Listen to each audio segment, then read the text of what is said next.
আল্লাহ রাব্বুল আলামিন আমাদেরকে পারতেন বিভিন্ন দুনিয়ার যায় ঝামেলা রেখে বিভিন্ন কাজে নিয়োজিত রাখতে। আল্লাহ সুবহানাহু ওয়া তাআলা আমাদেরকে পারতেন মরণবেদী রোগ দিয়ে, অসুস্থতা দিয়ে হসপিটালের বেডে শুয়ে রাখার জন্য।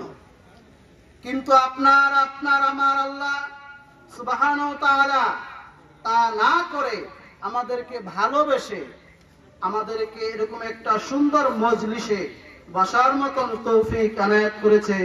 এর জন্য সবাই আবারও একবার মনের গহীন থেকে একবার শুকরিয়া আদায় করে বলি আলহামদুলিল্লাহ। আরো জোরে বলি আলহামদুলিল্লাহ। আল্লাহ তাআলা আমাদেরকে পৃথিবীতে পাঠিয়েছেন মহান রব্বুল আলামিনের একমাত্র ইবাদত করার জন্য, ঠিক কিনা?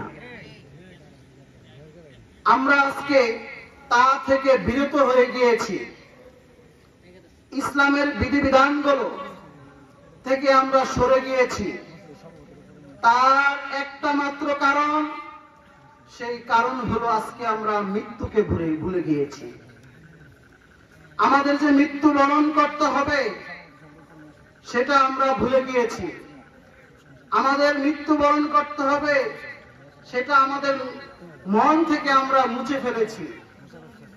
অথচ আমার আল্লাহ রাব্বুল আলামিন আজ থেকে ১৫০০ বছর আগে আল্লাহর হাবিব বিশ্বনবী মুহাম্মদ সাল্লাল্লাহু আলাইহি ওয়াসাল্লামকে প্রেরণ করে দিয়ে তিনি বলেছেন, হে আমার নবী, হে আমার বন্ধু, আপনি আপনার উম্মতদেরকে জানিয়ে দেন যে পৃথিবীর বুকে যারা আগমন করেছে, আদম থেকে শুরু করে বাবা আদম আলাইহিস সালাম থেকে শুরু করে কিয়ামত পর্যন্ত যারা পৃথিবীর বুকে আগমন করবে, আসবে, প্রত্যেককেই দুনিয়ার মায়া ছেড়ে সেই অন্ধকার কবরে চলে যেতে হবে।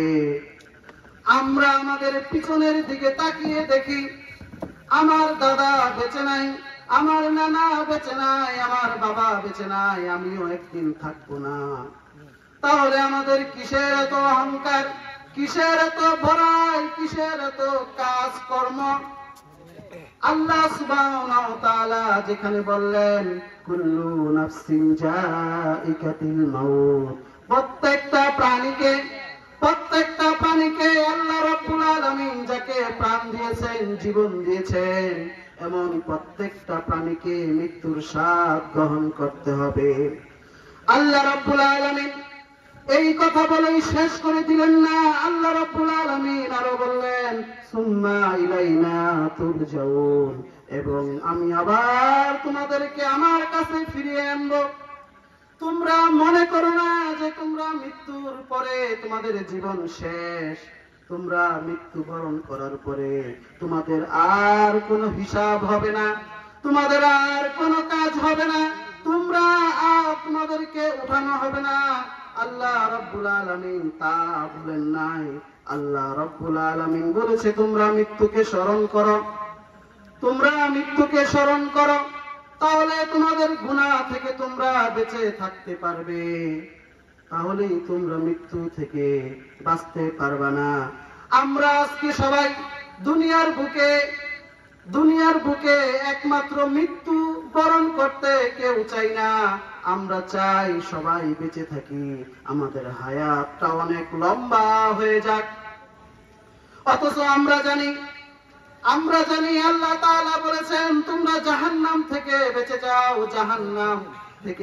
যাও, জান্নাতে যাওয়ার জন্য প্রস্তুতি নাও। আমরা ইচ্ছা করলে জান্নাতে যেতে পারবো, ইচ্ছা করলে জাহান্নাম থেকে বেঁচে থাকতে পারবো। আমরা যেটা পারবো সেটার পিছনে দৌড়াই না, সেটার জন্য আমরা মায়া কান্না করি না, সেটার পিছনে আমরা দৌড়াই না। আমরা জানি মৃত্যু থেকে বেঁচে থাকতে পারবো না, মৃত্যু আমাদের জন্য অবধারিত। মৃত্যু হবে, মৃত্যু হবে, তারপরেও আমরা মৃত্যু থেকে নামটা কেউ বলবে না। তখন আপনার দেহটাকে মানুষ লাশ হিসেবে সম্বোধনা দিবে, বলবে লাশটার কখন জানাজার হবে, লাশটাকে কখন কবরে রেখে আসব, লাশটাকে কখন গোসল দেব। তাহলে যেই মৃত্যুর পরে আমার এত নাম এত ডাক, যেই নাম ডাক মৃত্যুর পরে থাকবে না, সেই মৃত্যু কেন আমরা স্মরণ করি না? মৃত্যুকে স্মরণ করতে হবে। মৃত্যুকে স্মরণ করলে জীবন থেকে, জীবনের গুনাহ থেকে বেঁচে থাকা যায়। তারপরে শুধু মৃত্যুকেই স্মরণ করলে হবে না, মনে রাখতে হবে মৃত্যুর পরে মহান আল্লাহ রব্বুল আলামিন আমাকে আবার জীবিত করবেন। আল্লাহ রব্বুল আলামিন বলেন, কুল ইয়াতাফাক্কাকুম মালাকুল মাউতিল্লাযী উকিলা বিকুম সুম্মা ইলা রাব্বিকুম তুরজাউন। আল্লাহ সুবহানাহু ওয়া তাআলা তার হাবিব বিশ্বনবী মুহাম্মদ সাল্লাল্লাহু আলাইহি সাল্লামকে ডাক দিয়ে বলেন, হে আমার হাবিব, আপনি আপনার উম্মতদেরকে বলে দেন, কুল আপনি বলে দেন, ইয়াতাওয়াফাকুম মালাইকাতুল মাউত, মৃত্যুর ফেরেশতা আপনাদের জন্য, মৃত্যুর ফেরেশতা তোমাদের জন্য, তোমাদেরকে মৃত্যুর ফেরেশতা তোমাদেরকে মৃত্যু দিবে। তোমাদেরকে মৃত্যু দিবে কে? ফেরেশতা। কোন ফেরেশতা? মালাইকাতুল মাউত, মাউতের ফেরেশতা। মালাইকাতুল মাউত, মাউতের ফেরেশতা, মৃত্যুর ফেরেশতা তোমাদেরকে মৃত্যু দিবে। আল্লাহ রাব্বুল আলামিন এখানে দিয়ে মৃত্যুর কথা শেষ করে দিতে পারতেন, কিন্তু আল্লাহ রাব্বুল আলামিন তারপরে বললেন, সুম্মা ওয়াতাবর, সুম্মা ওয়াতাবর, সুম্মা ওয়াতাবর তুরুদ্দুনা, সুম্মা ওয়াতাবর ইলা রাব্বিকুম, সুম্মা ইলা রাব্বিকুম, তোমরা তোমাদের রবের দিকে, অতঃপর তোমাকে তোমার রবের দিকে তুরজাউন, ফিরিয়ে আনা হবে। অতঃপর মৃত্যুর পরে তোমাকে আবার তোমার রবের দিকে ফিরিয়ে আনা হবে। তারপরে আল্লাহ রাব্বুল আলামিন তার হাবিবকে আবারও বলেন, তোমরা যে মৃত্যু থেকে পলায়ন করছো, তোমরা যে মৃত্যু থেকে পলায়ন করছো, তোমরা তো জানো মৃত্যুবরণ করতে হবে, তারপরও কেন মৃত্যু থেকে তোমরা পলায়ন করছো? কিন্তু না না, তোমরা জানো না আল্লাহ তাআলা তোমাদের জন্য মৃত্যুর ফেরেশতা নিয়োগ দিয়ে রেখেছেন, তোমাদের জন্য মৃত্যুর ফেরেশতা নিয়োগ দিয়ে রেখেছেন। এবং যিনি দৃশ্য এবং অদৃশ্যের মালিক, যিনি দৃশ্য এবং অদৃশ্যের কথা জানেন, তার কাছে তোমাদেরকে আবার ফিরিয়ে আনা হবে। শুধু তাই নয়, তোমরা কি করেছো জমিনে, কি কর্ম করেছো, কি কাজ করেছো, তোমরা নামাজ পড়েছো কিনা, হজ করেছো কিনা, যাকাত প্রদান করেছো কিনা, বাবা মার খেদমত করেছো কিনা, ইসলামের বিধিবিধান গুলো তুমি পালন করেছো কিনা, আল্লাহ রাব্বুল আলামিন তখন তোমাকে সেই সকল কিছু আবার পুনরায় ভাবে তোমার সামনে তুলে ধরবেন। তখন তুমি দেখতে পারবে জমিনের বুকে তুমি কি কাজ করেছো। বাবা, মৃত্যু অনেক কঠিন জিনিস, মৃত্যু থেকে কেউ রক্ষা হতে পারে না। আল্লাহর হাবিব বিশ্বনবী মুহাম্মদ সাল্লাল্লাহু আলাইহি ওয়াসাল্লাম তিনিও চলে গেছেন দুনিয়া ছেড়ে। তিনি চলে যাওয়ার আগে 5 দিন আগ থেকে বিশ্বনবী মুহাম্মদ সাল্লাল্লাহু আলাইহি ওয়াসাল্লাম জ্বরে আক্রান্ত হয়ে গেলেন। এইভাবে কিছুদিন যাওয়ার পরে আল্লাহর হাবিব যেদিন ইন্তেকাল করলেন, তিনি জোহরের আযান হয়ে গেলেন। জোহরের আযান হয়ে যাওয়ার পরে যখন মসজিদে নববীতে নামাজ শুরু হয়ে গেল,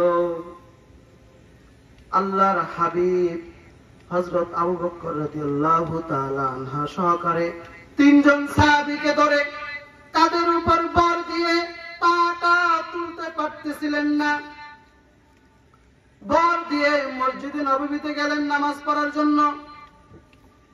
নামাজ পড়তে যাওয়ার পরে কোন মতো নামাজ পড়লেন, তিনি খুতবা দিলেন। খুতবার ভিতরে তিনি বললেন, আল্লাহ রাব্বুল আলামিন তার এক বান্দাকে দুনিয়ার যাবতীয় সবকিছু দিতে চেয়েছিলেন, কিন্তু তার বান্দা তা গ্রহণ করে নাই। তিনি তার রবের সাথে সাক্ষাতের জন্য প্রস্তুতি নিয়েছেন। এর জন্য আল্লাহর হাবিব বিশ্বনবী মুহাম্মদ সাল্লাল্লাহু আলাইহি ওয়াসাল্লাম মসজিদ থেকে আসার পরে রাতের বেলা অসুস্থ হয়ে গেলেন। আবার অসুস্থ হয়ে যাওয়ার পরে এশার নামাজের আযান হয়ে গেল। আল্লাহর নবী অজ্ঞান হয়ে গিয়েছেন, মসজিদে নববীতে আর যেতে পারছেন না, ইমামতি করতে যাওয়ার জন্য পারছেন না। অনেকক্ষণ সাহাবীরা অপেক্ষা করার পরে হযরত আবু বকর রাদিয়াল্লাহু তাআলা আনহার ইমামতিতে এশার নামাজের জন্য দাঁড়িয়ে গেলেন। এমন সময় আল্লাহর হাবিবের জ্ঞান ফিরে আসলেন। আল্লাহর হাবিব আয়েশা রাদিয়াল্লাহু তাআলাকে বললেন, আয়েশা, মসজিদের নববীতে কি হচ্ছে? বললেন, নামাজ হচ্ছে আমার বাবার ইমামতিতে, আপনি অসুস্থ থাকার কারণে। আল্লাহর হাবিব বললেন, আমার মাথাটা একটু তুলে ধরো, আমি আমার মুসল্লিদেরকে দেখবো, সাহাবীদেরকে দেখবো। আয়েশা রাদিয়াল্লাহু তাআলা আনহা আল্লাহর রাসূলের মাথাটাকে একটু তুলে ধরলেন। আর আল্লাহর হাবিব তার দৃশ্যটাকে দেখার পরে মাথাটাকে নিচে দিয়ে আবার শুয়ে পড়লেন। দুই চোখের কোণা দিয়ে অজরে পানি ফেলতে পারলেন। আয়েশা রাদিয়াল্লাহু তাআলা বললেন, ইয়া হাবিবাল্লাহ, ইয়া রাসূলুল্লাহ, আপনি কেন কান্না করতেছেন? আজকে আপনার তো এখন খুশি হওয়ার কথা, আপনার সাহাবীরা জামাতের সহকারে নামাজ আদায় করতেছে। আল্লাহর হাবিব বললেন, আয়েশা রাদিয়াল্লাহু তাআলা বললেন, ইয়া হাবিবাল্লাহ, ইয়া রাসূলুল্লাহ, আপনি কেন কান্না করতেছেন? আজকে আপনার তো এখন খুশি হওয়ার কথা, আপনার সাহাবীরা জামাতের সহকারে নামাজ আদায় করতেছে। আল্লাহর হাবিব বললেন, আয়েশা, আমার আজকে চোখের পানি হলো সুখের দুঃখের নয়।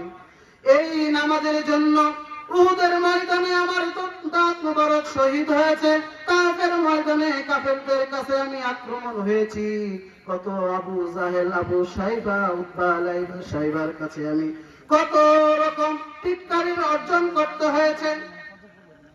এই নামাজ কায়েম করার জন্য আমার কত কষ্ট না করতে হয়েছে।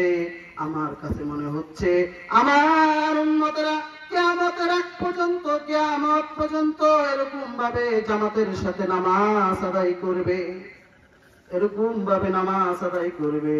এর জন্য আজকে আমার মনটা ভরে গিয়েছে, আমার মনে আনন্দিত হয়ে গিয়েছে। এর জন্য আমার চোখ দিয়ে পানি অঝরে পড়তেছে। মৃত্যু থেকে কেউ বাঁচতে পারবে না, মৃত্যু সকলের জন্য অবধারিত, ঠিক কিনা? এর জন্য ভাইরা আমার, আমরা যে মৃত্যুবরণ করব, মৃত্যুর পরে আমাদের কি অবস্থা? কবরে রাখার পরে আমাদেরকে ফেরেশতাগণ তিনটা প্রশ্ন করবে। কয়টা প্রশ্ন? তিনটা প্রশ্ন করবেন। মান রব্বুকা, তোমার রবকে? মান দীনুকা, তোমার দিন কি? মান রাসূলুকা, তোমার রাসূলকে? আল্লাহর হাবিব বলেন, এই প্রশ্নের উত্তর শুধু তারাই সুন্দরভাবে অ্যানসার দিতে পারবে, উত্তর দিতে পারবে, যারা দুনিয়াতে থাকা অবস্থায় আল্লাহ রাব্বুল আলামিনের সকল বিধিবিধানগুলো রাসূলের প্রতি মহব্বত রেখে পালন করেছে, ইসলামের বিধানগুলো মেনে চলেছে। আল্লাহ রাব্বুল আলামিন ফেরেশতার মাধ্যমে তার উত্তরগুলো দিয়ে দেওয়ার ব্যবস্থা করবে। আর যে পাপী বান্দা এই প্রশ্নগুলোর উত্তর দিতে পারবে না, জাহান্নাম থেকে একজন ফেরেশতা জাহান্নামে গিয়ে জাহান্নাম থেকে একটি আগুনের পোশাক নিয়ে আসবে। আগুনের পোশাক এনে আপনার আমার সেই সাদা কাফনের কাপড়টা খুলে আমাদের শরীরে সেই আগুনের পোশাকটা পরিধান করে দিবে। আর আপনি যদি ইসলামের সকল বিধিবিধানগুলো মানেন, নামাজ কায়েম করেন, নামাজের জন্য মুসলমানদেরকে দাওয়াত দেন, ইসলামের সকল কাজগুলো করেন, মৃত্যুর পরে আপনি সহজভাবে অ্যান্সার গুলো দিয়ে দিতে পারবেন। তখন জান্নাত থেকে আপনার জন্য আমার জন্য একটি জান্নাতি পোশাক এনে আপনার আমার শরীরের সাদা কাপড়টা খুলে জান্নাতের পোশাকটা আমার শরীরে আপনার শরীরে পরিয়ে দিবেন। এর জন্য আমাদের নামাজ পড়তে হবে, কারণ আমাদের মৃত্যুর কথা স্মরণ করতে হবে। মৃত্যুর পরে কবরে যেতে হবে, কবর থেকে রেহাই পাওয়ার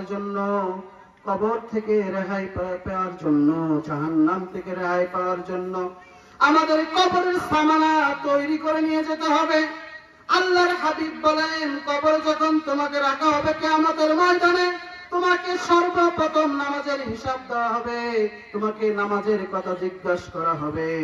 আল্লাহর হাবিব আরো বলেন, আউয়ালু মা ইউহাসাবু বিহিল আবদু ইয়াউমাল কিয়ামাতিস সালাত। এর জন্য আমাদের সর্বপ্রথম মৃত্যুকে স্মরণ করার জন্য কবরে যেতে হবে। মৃত্যুকে স্মরণ করলে আমরা আমাদের অন্তরে চলে আসবে যে আমরা কবরে যাবো একদিন। আর এই কবরে যাওয়ার জন্য কবরের সামানা গুলো আমাদের তৈরি করতে হবে। আমাদের জীবনটা রং তামাশায় করে গিয়েছে। আমাদের জীবনটা আজকে আমরা কত ভাবে নষ্ট করতেছি। আমাদের জীবনের সময়ের মূল্য আমরা দিতে পারছি না। সময়ের মূল্য যে কি এমন একটা জিনিস, আল্লাহ রাব্বুল আলামিন সময় সম্পর্কে কোরআন কারিমে বললেন, আল আসরি, সময়ের কসম।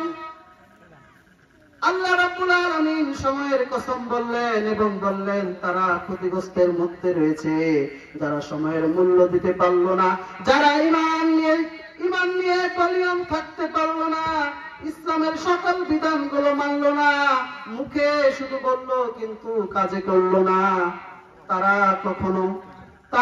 কখনো জান্নাতি হতে পারবে না।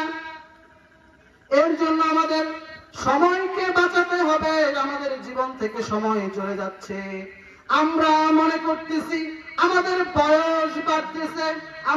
বয়স বাড়তেছে, সময় বৃদ্ধি হচ্ছে। না, আপনার জীবন থেকে একটা মিনিট চলে যাওয়া মানে আপনার জীবন থেকে তা চলে গেল। আপনার জন্য যদি আল্লাহ রাব্বুল আলামিন 50 বছর হায়াত নির্ধারণ করে রাখেন, ওখান থেকে একটি বছর চলে গেলে আপনার জন্য রয়ে যাবে 49 বছর বয়স। আপনার থেকে যদি 2টি বছর চলে যায়, আপনার জীবনে থাকবে মাত্র 48 বছর। এইভাবে করে আপনার জীবন থেকে সময় চলে যাচ্ছেন।